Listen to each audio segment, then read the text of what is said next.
জানো, সেদিন আমায় একজন জিজ্ঞাসা করলো যে আচ্ছা, 2025 তোকে কি কি দিল, কি পেলি তুই?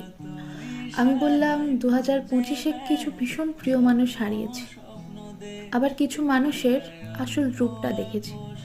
তবে হ্যাঁ, যাদের হারিয়েছি এখন আর তাদের জন্য আফসোস হয় না, আর কষ্টও হয় না, এখন সেটা সয়ে গেছে।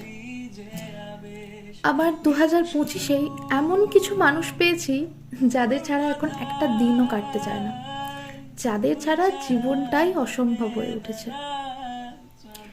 তবে হ্যাঁ, সবশেষে প্রত্যেক বছরের মতো এই 2025টাও আবারও নতুন করে মানুষ চিনতে শেখালো। প্রত্যেকটা বছর আসে আর আমাদের শিখিয়ে যায় একটা একটা করে মানুষ চিনতে, কারা আমাদের ভালো চায়, কারা আমাদের খারাপ চায়, কারা পাশে থাকতে চায়, আবার কারা বিপদে সরে যায়, তাই না? আচ্ছা, তোমাকে যদি কেউ জিজ্ঞাসা করে যে তুমি 2025 থেকে কি কি পেলে, তুমি তাহলে কি বলবে? যাই হোক, সবাই সুস্থ থাকো, ভালো থাকো। নতুন বছর যেটা আসছে সেটা সবার খুব খুব ভালো কাটুক। আজকের জন্য টাটা, বাই বাই।